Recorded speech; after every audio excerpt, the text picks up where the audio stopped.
Canadian Zangief back again with another pickup video. This time I got a special guest, a cooperative pickup from my main man here, Raging Roger.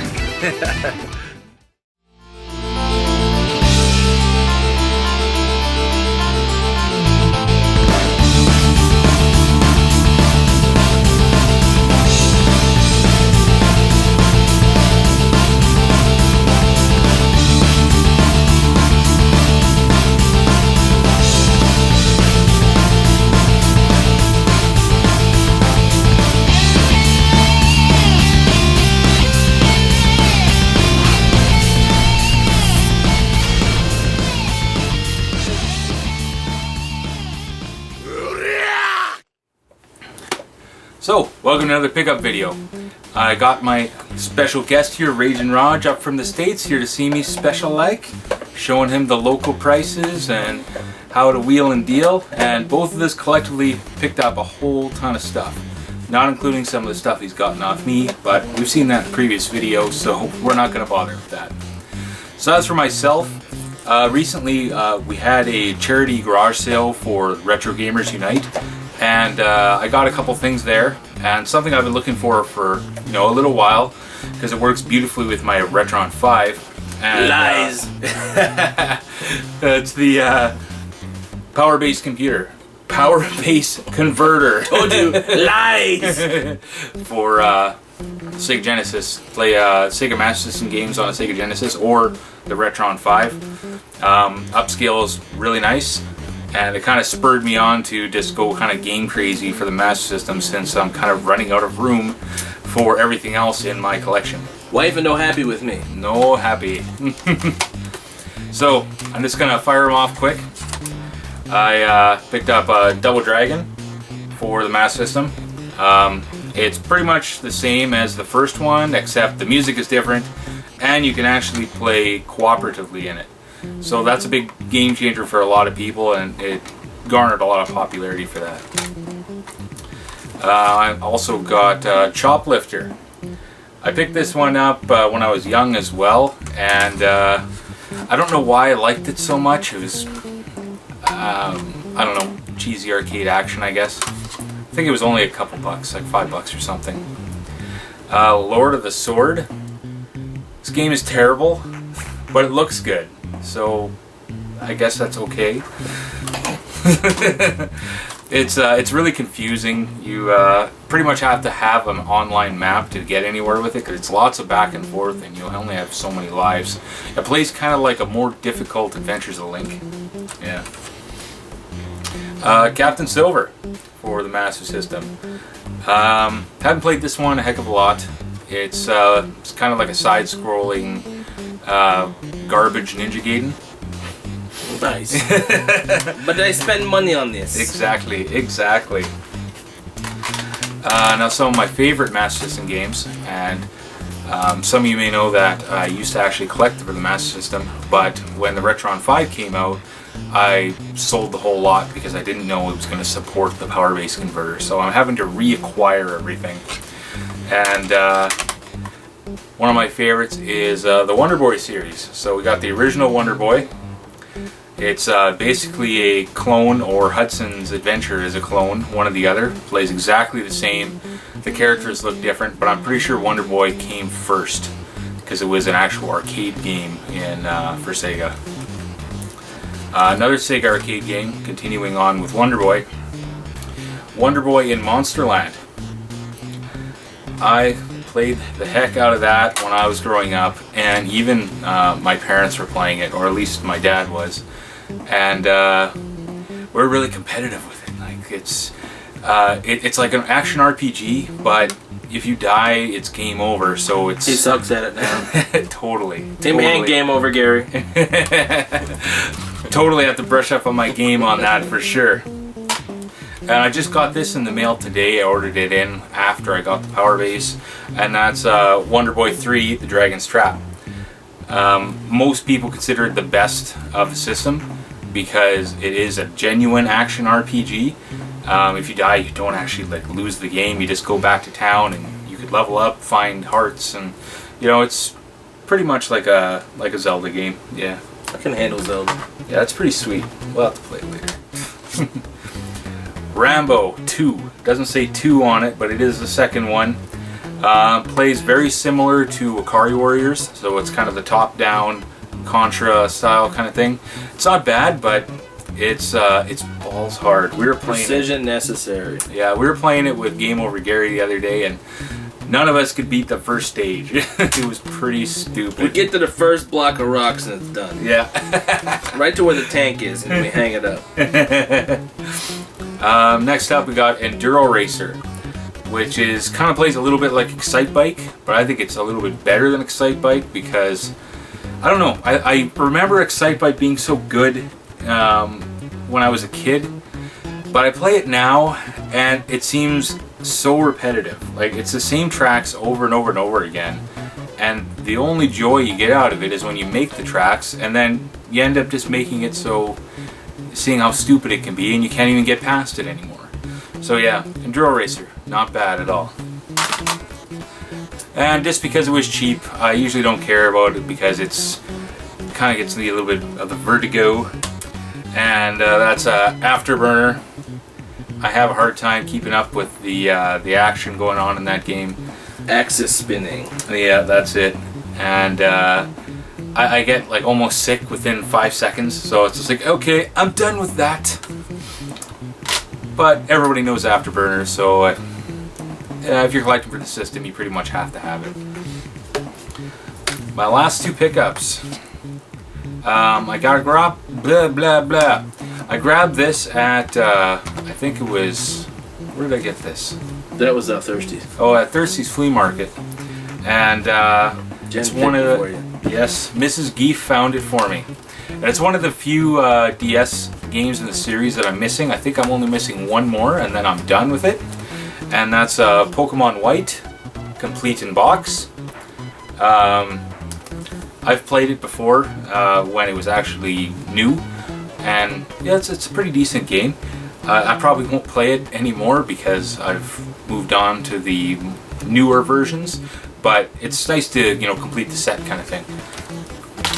And the last thing I picked this up brand new just the other day at our local retro game store, P&P Games, and it is the best version that has ever been made because it's the genuine 16-bit SNES version of it, and it's got all the extra content. It's the effective equivalent to Final Fantasy IV Advanced, Final Fantasy V Advanced, and Final Fantasy VI Advanced, which is the same graphics and story and everything as the Super Nintendo versions, but with tons of extra content. And that's going to be Chrono Trigger for the DS. Absolutely amazing game. There's actually quite the significant amount of extra content, and I was talking to this with Raging Rage the other day, and he didn't quite realize that, you know, it had so much, and now he's on the hunt for one too. Which I should have just went down to PNP and picked it up too, but you know, being fat, it's hard to roll around. So. We'll figure it out. Exactly. So what you got, man? I came across quite a bit more than he did, because you know, being a big family guy, I don't always get permission to buy, but since I came to Canada and the prices up here are so much better than down in the States, and we don't really have a lot of retro stores. We have a few in Maryland. We're getting a lot of press starts down in Virginia, but not so much where I'm at. I have to drive about 45 minutes away just to get to those stores. But I picked up at PNP ActRaiser 2. This is a $65 game in the States, and that's US dollar, and I picked it up for $39.99, and with Zangief's card here, I got it for $32. It's a great game. Great game. Great game. I wish I had the first one, but the first one's gonna be a lot harder to find. Yeah, me too. It's actually a little bit cheaper than the second one, but I like the combination of the action gameplay and like the Sim City kind of building of the town. Yeah, and that's my favorite aspect, because when you were growing up as a kid, you never thought to hold on to this stuff. You thought, oh, we just move on to the next thing, and then the games that they're putting out now are, some can be garbage, and you wish they had your older stuff. So. Then I got the original Teenage Mutant Ninja Turtles from Mulvey's, I believe it was. Yeah. The guy had it in a bookshelf that said 50% off, and when he was adding it all up in his head, mind you, his head, he added an extra $40 in there, and then we argued with him a bit, and we got it back to the right place because he would have caught it. I'm not used to mental math, so he caught it for me, saved me some loot. That's the thing, like, they aren't used to, like, haggling. Here, that's what everybody does. Everyone haggles. It's no one sticker in the States. Sticker and that's it. Yeah. So, he's over there. Man, you got a bundle. Bundle and no sticker.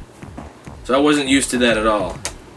Yeah. And then I think I also picked up Festers and Solstice from that guy as well.